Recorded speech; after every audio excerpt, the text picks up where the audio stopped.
What is the history of Brazil? Today we're going to find out. I'm glad you're here with me. You are very special that you're here. That's all I got to say. You're very special that you are here. Make sure to hit that like button. And if you like history just like I do, hit that subscribe button. Let's see the history of Brazil.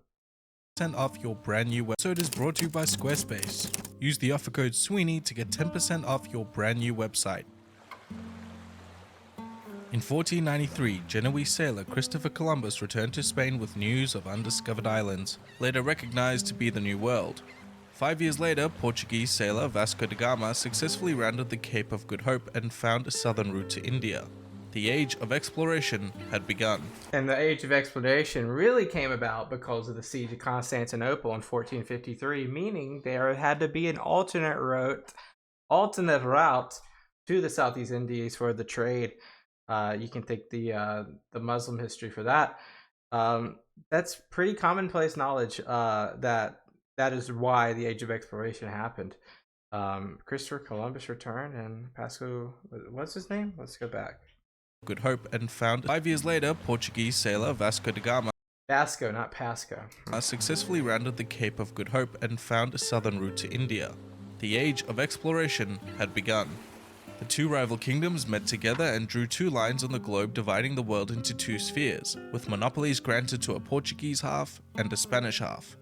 While the Spanish set about conquering the New World and the Portuguese established a trade empire in the Indian and South Atlantic Oceans, neither side were aware of the small piece of the American continent which lay in Portugal's half. Not only that, if Portugal could wind the clock back and they see, obviously Brazil goes much further than that line to the west today. However, Portugal, which eventually becomes Brazil, wouldn't you guys think they would redraw this map given the unknowingness that they did not have, or the knowingness that they did not have in 1493? Very simple. This line, they think that the line was going straight down the ocean. Did not think that this line was dividing a big chunk of South America. Of the globe.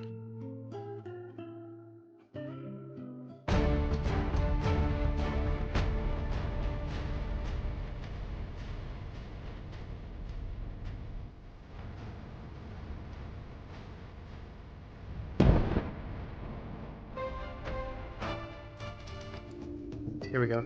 Love this channel, by the way. Before European discovery, South America was inhabited by numerous Native Americans who had migrated from the north either by land or by shallow coastal sailing. We aren't entirely sure. These early migrants lived in harsh conditions in the most diverse bioecosystem in the world. These native groups subsisted mostly on agriculture, but there were some hunter-gatherer communities as well. And before you ask in the comments, yes, there were some cannibals. Most of these tribes lived on the coast and were broadly categorized into Tupi and Tapawea, although the diversity did not make too much of an impression on the Europeans. Here to help me out with early Brazil is Joe from the channel Jabsy. Upon Vasco da Gama's successful return from rounding the African continent in 1499, the Portuguese decided to begin trade in the Indian Ocean. Pedro Álvares Cabral left the following year for India, getting blown wildly off course due. Wait a second. It was a mistake?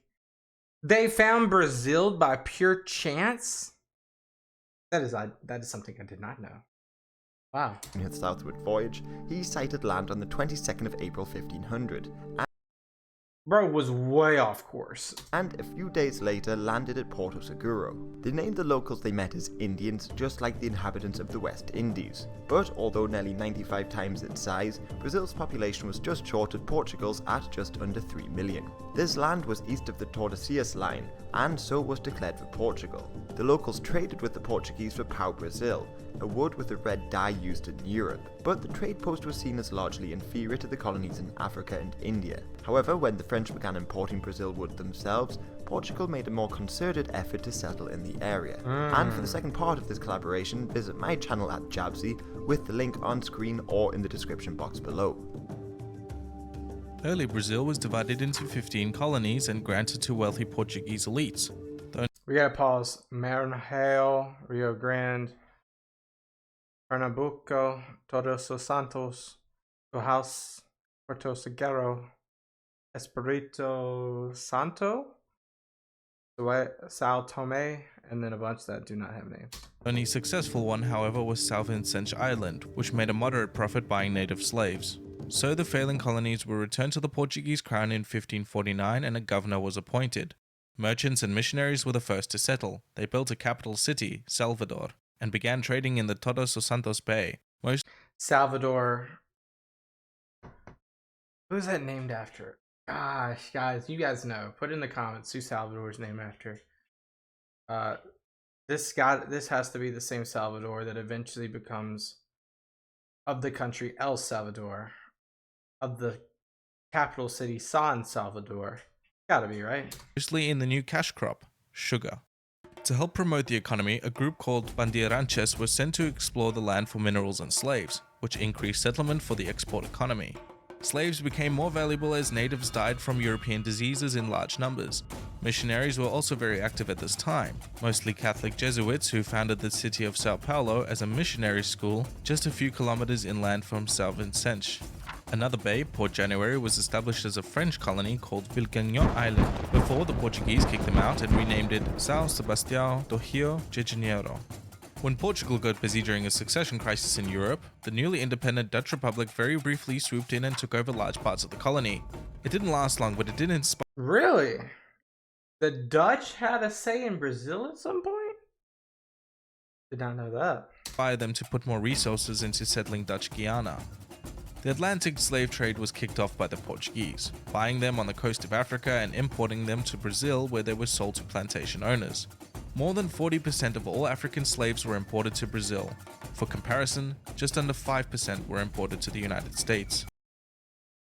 And 50% was to the Caribbean, Haiti, Jamaica, Bahamas, XYZ.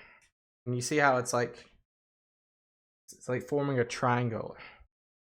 The triangular slave trade. Brazil grew rapidly during the 1600s, creating new export markets for native plants as well as new plantation commodities like tobacco.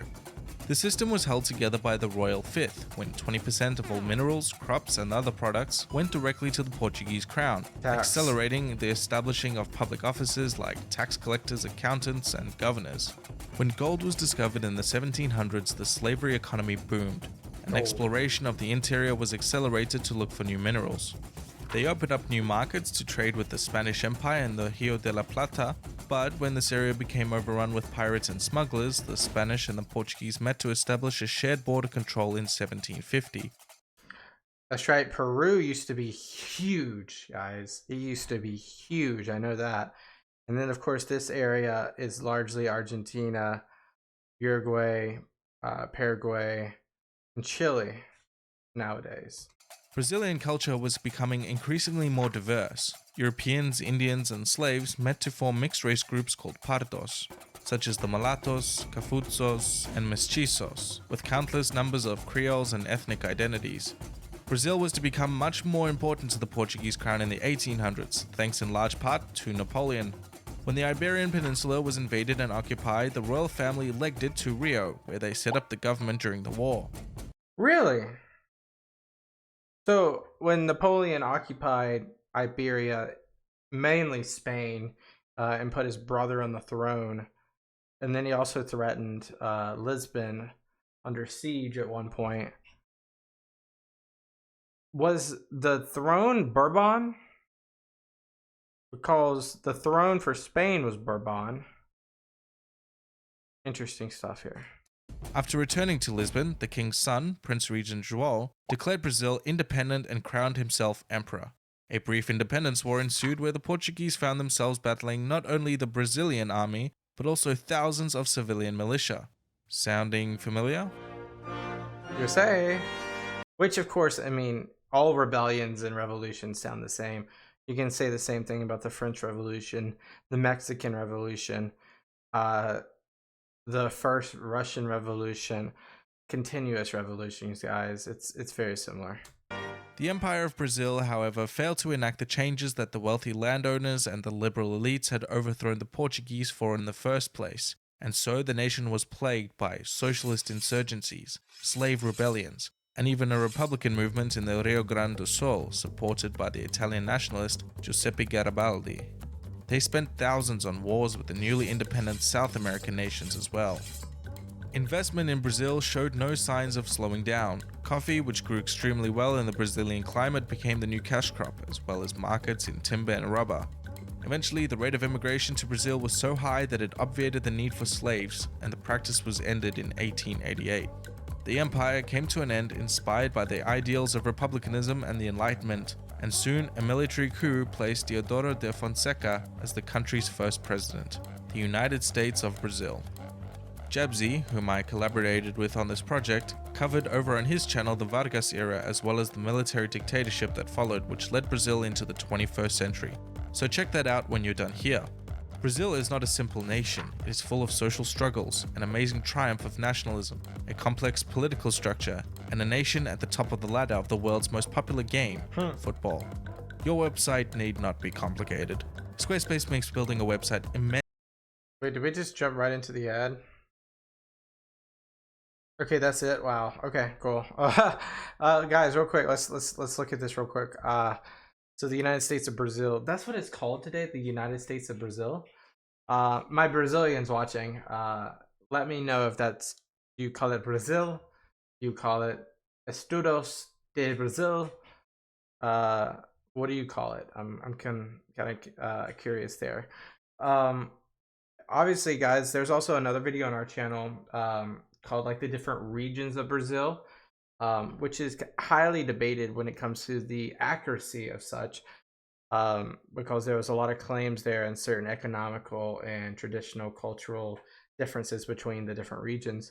But yeah, like this is a a very fertile land that was happen chance of discovery by a way of, like I said, the siege of Constantinople in 1453 allowed Western civilizations like Portugal, Spain to start to think out of the box when it comes to finding a new trade route to India and the East Indies. And because of this, they're trying to go east. They're trying to go around the Cape, the southern Cape of Africa. I didn't know that because he was blown off course that he landed in Brazil, called these men Indians, and then eventually, 400 years later, you have a democratic-esque, Republican-esque Brazil. Very exciting. Would love to do more South American content and history, especially if we back up, guys. Let's look here. We're going to look a little bit more before the video ends. So we got like the Paraguayan war, the Uruguayan war, the Platean war, the Cisplatean war, the Acre war. Acre war, I'm sure that's in the region of Acre or Acre, depending on your pronunciation there. So there's lots of history here. Give me, please, recommendations. My Brazilians watching, or anyone in South America, leave a comment on a video or a topic that we should start to react to. I'd love to first enrich my own knowledge and learn a little bit more about your history and your culture, and or reacting alongside you guys. I'm sure there's lots to talk about. I appreciate you guys watching. You have a great day. Peace out. Bye-bye.